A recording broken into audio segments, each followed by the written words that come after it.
Palo friends. Today we are going to watch a cartoon about love and friendship. Are you ready? Let's begin. Once upon a time, in a quiet little town nestled between rolling hills and a sparkling lake, there lived two best friends, Liam and Ella. They were neighbors whose houses were so close that their backyards were shared by a single fence and a blossoming rosebush with red blossoms, free every evening after school, when the sun dipped below the horizon. Casting long shadows across the land, they would race home, eager to spend their time together. One day, as snowflakes swirled and danced outside, they snuggled up by the fireplace in Liam's house while his grandmother, a woman with twinkling eyes and a heart full of wisdom, told them enchanting stories. Tonight, she spoke of an ancient tale. Beware the ice witch, she cautioned. She lurks in these parts during the winter, seeking to freeze the hearts of unsuspecting children. If she lays her icy hands upon you, your heart will turn as cold as stone, and you will become her slave forever. You must protect yourselves from her clutches. Ella and Liam listened intently, their imaginations running wild. Door. Grandma, Ella said with a playful smile. If the ice witch dares to come here, I'll grab her and toss her into the fire. She melt into a puddle and sizzle away like a bad dream. They both giggled, picturing the silly scene. But suddenly, a strange sound pierced the air, a wicked and eerie sound of laughter, echoing from just outside the window. They'll sound sent shivers down their spines, making the hairs on their arms stand on end. Did you hear that? Liam whispered, his eyes wide with fear. Before Ella could reply, a sharp stinging sensation pierced Liam's eye. He cried out in pain and clutched at his chest. Oh, my heart, he gasped, collapsing onto the floor. What happened to you, Liam? Ella cried, rushing to his side, her heart pounding with worry. Liam shoved her away coldly. It's none of your business, he snapped, his voice dripping with arrogance. For the first time ever, he spoke to her so harshly.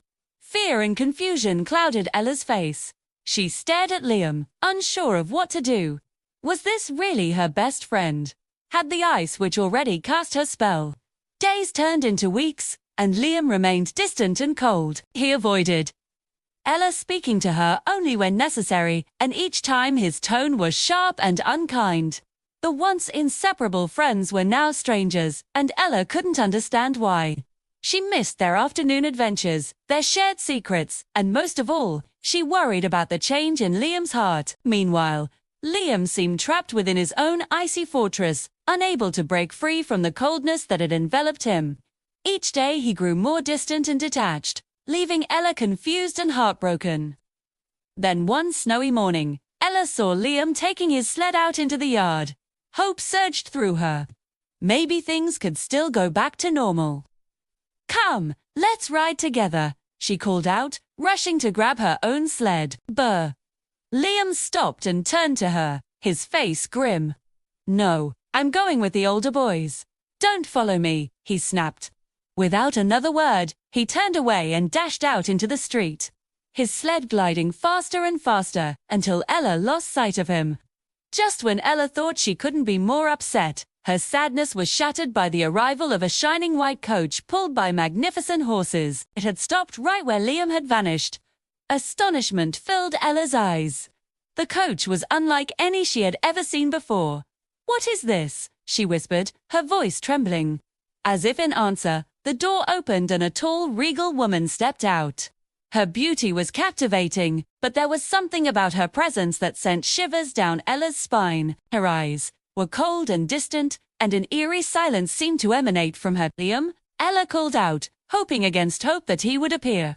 But instead, the woman turned slowly, revealing a face of unearthly beauty. So, you are the one they call Ella, she said, her voice as cold and still as winter. Ella, taken aback by the woman's sudden appearance and piercing gaze, managed to stammer out a reply. Why, yes, that is me. But where is Liam? The woman only smiled, a smile that didn't reach her eyes, and beckoned to the waiting coach. Understanding dawned on Ella, and she felt a surge of fear. She knew instinctively that this woman was the ice witch, the very creature her grandmother had warned her about.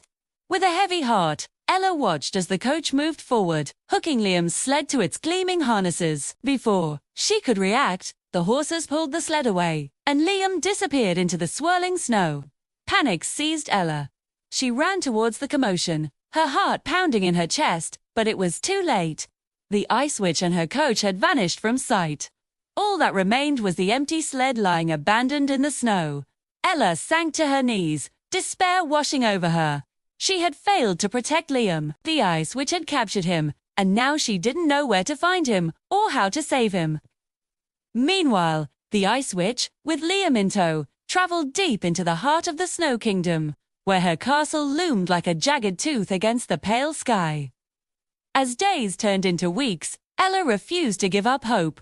She searched everywhere, calling out Liam's name, but there was no sign of him. She ventured into the nearby forest, climbed the tallest trees, and even braved the stormy seas, hoping against hope that he might somehow wash ashore. But each search led to disappointment, and Ella's spirit began to falter. Finally, when the warm days of summer arrived, Ella sat by her window, tears streaming down her face. Her grandmother, sensing Ella's despair, approached her and gently embraced her. "My dear child," she whispered, "I know you're hurting, but you must be strong. We can't give up hope. Liam is a fighter, and I believe he'll pull through." She handed Ella a small ornate mirror, its surface gleaming like polished silver. "This mirror shows the truth, nothing but the truth," her grandmother explained.